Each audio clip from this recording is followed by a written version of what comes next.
안녕하세요. 이슈 아카이브입니다. 제 채널의 주제는 온라인 커뮤니티에서 이슈가 되었던 글들을 다뤄보려고 합니다. 페이스북과 인스타그램에도 업로드하고 있으니 많은 방문 부탁드립니다. 오늘의 주제는 내로남불 짤모음입니다.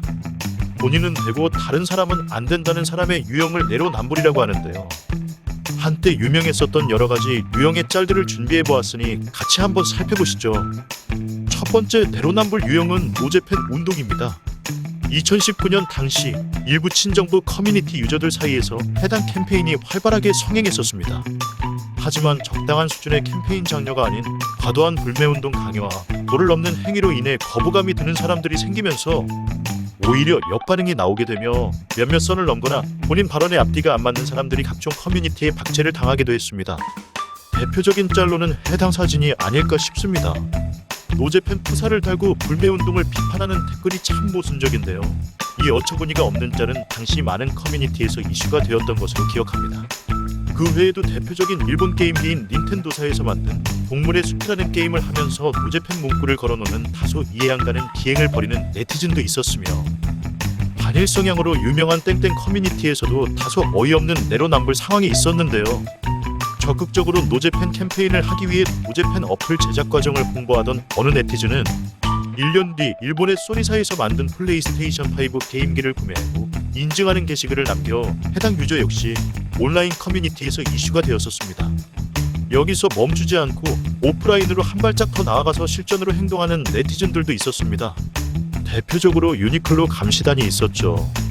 유니클로 감시단이란 위의 짤들과 같이 유니클로 매장 앞에 하루 종일 보초서고 있으면서 유니클로에서 물건을 구매하고 나오는 사람들의 사진을 촬영 후 온라인에 업로드하여 다음과 같이 해당 물건 구매자분을 온라인에서 욕먹이게 유도하는 네티즌의 유형입니다.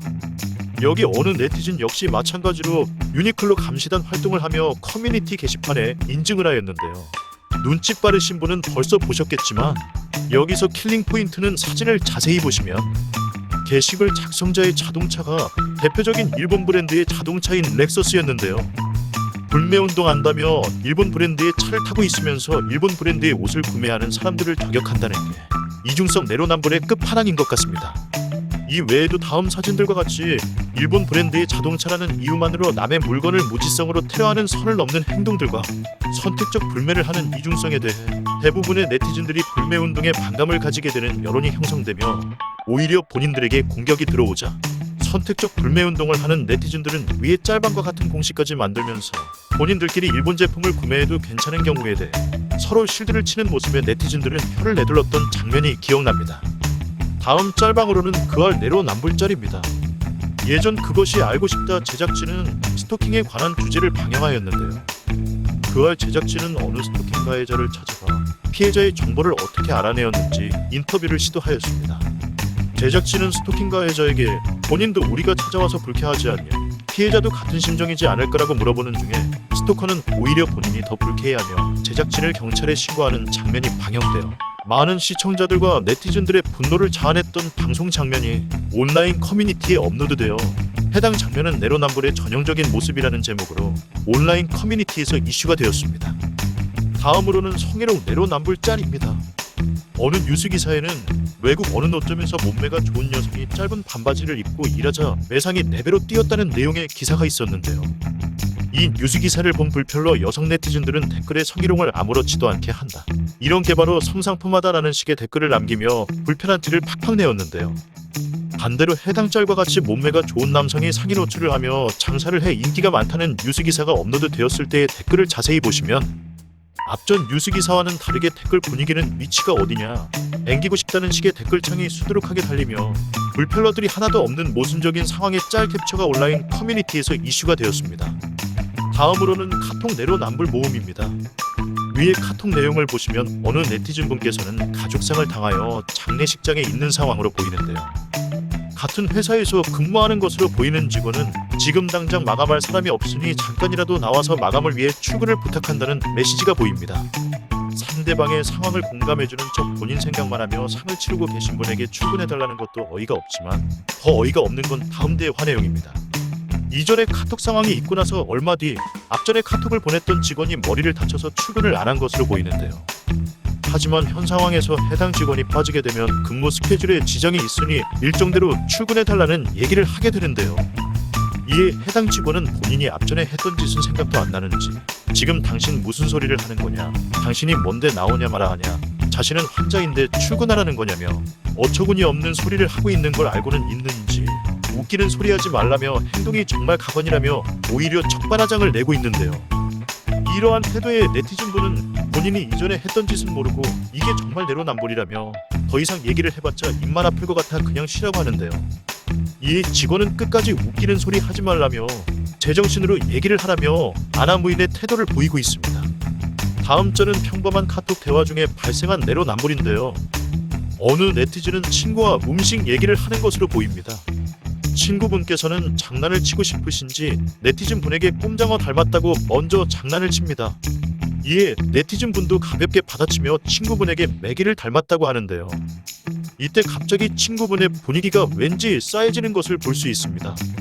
그러더니 정색하는 이모티콘과 함께 본인은 그런 말을 들어본 적이 없다고 합니다. 네티즌 분께서는 장난이라고 하지만 친구분께서는 지금 본인은 장난이 아니라고 하며 장난인데 그렇게 웃냐며 정색을 하기 시작합니다. 네티즌 분께서는 당황하며 네가 먼저 꼼장어 닮았다 해서 똑같이 장난으로 한 건데 기분이 나빴냐고 하자 상대방은 본인은 장난이지만 너는 장난이 아닌 것 같아서 기분이 상했다고 합니다. 그래도 네티즌 분께서는 분위기를 좋게 풀어가려 했지만 상대방은 기분이 제대로 상했는지 나중에 연락하자고 합니다. 이에 네티즌 분은 본인이 먼저 장난쳐놓고 받아치니까 그게 그렇게 기분이 나빴냐고 물어보자 친구분은 기분이 상할 대로 상해 보이며 스트레스 받으니 나중에 연락하자며 어처구니 없는 소리를 하고 있네요. 다음 짤은 연예인 악플러 내로남불입니다. 앞전에 성희롱 내로남불 짤과 비슷한 맥락인데요. 몇 년 전 악플로 인해 생을 마감하게 된 연예인의 뉴스기사 댓글에 다음과 같은 어느 네티즌의 댓글이 있었습니다. 당신들과 같은 악플러들 때문에 연예인이 생을 마감했다며 분노하는 모습을 보였는데요.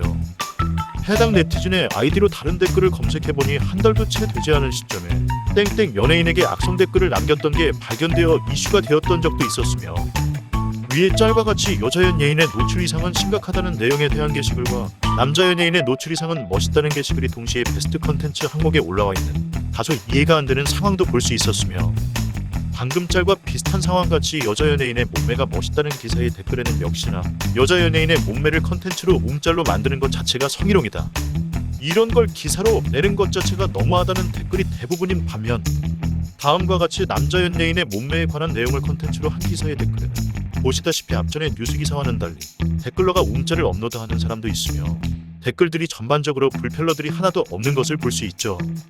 그래도 정상적인 댓글을 남기시는 분이 있기는 있어 다행이라 생각드네요. 다음으로는 캣맘 내로남불 짤 모음입니다. 해당 사례는 어메이징한 사건이 정말 많지만 개인적으로 생각하는 레전드 몇 가지만 가져와 보았습니다. 대표적인 유형으로는 밥그릇 문제가 제일 많이 있었습니다. 사연을 자세히 보시면 어느 캣맘이 자꾸 본인 집 앞에 밥그릇을 두고 가길래 캣맘을 따라가서 밥그릇을 다시 캣맘 집 앞에다가 가져다 놓으니 해당 캣맘은 본인 집 앞에 밥그릇을 두지 말라고 했다고 하는데 이유를 물어보니 본인 집 앞에 밥그릇을 두면 냄새나고 시끄러워서 안 된다고 합니다. 이런 말도 안 되는 모순적인 발언에 해당 네티즌이 캣맘과 대판 싸우자 꼬리를 내리긴 했지만 캣맘은 또 다른 곳에 밥그릇을 두더라며 기가 찼다는 유형이 제일 많았으며 두 번째 유형으로는 앞의 유형과 비슷하게 밥은 챙겨주지만 그 이상의 책임감은 지지 않는 캣맘의 사례가 많았습니다.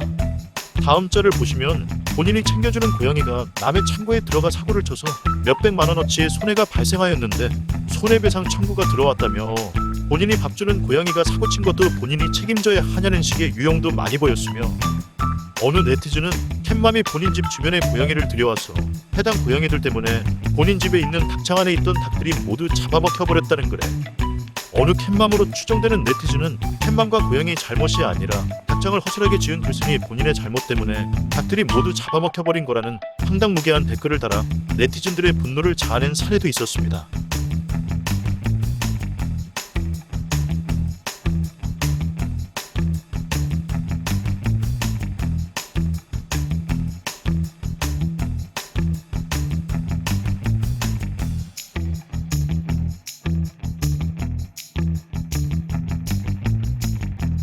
그리고 어느 네티즌의 사연을 보시면 고민글이 하나 올라왔는데요. 본인 차에 시동을 거니 고양이가 엔진룸 안에 있었는지 타 죽은 채로 발견이 되었는데 평소에 해당 고양이들을 챙겨주던 캣맘이 이 장면을 목격하곤 오열을 하며 네티즌분에게 살인자라고 욕을 하면서 동네방네 소리를 질렀다고 합니다.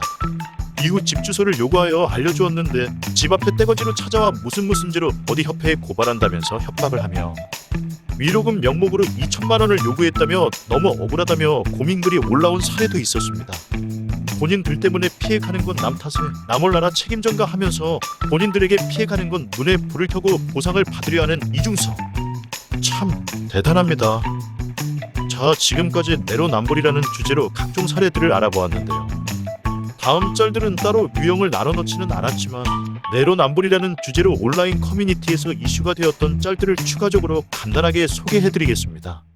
그럼 오늘도 즐거운 하루 되시고 구독, 좋아요, 알람 설정, 인스타그램에도 많은 방문 부탁드리겠습니다. 감사합니다.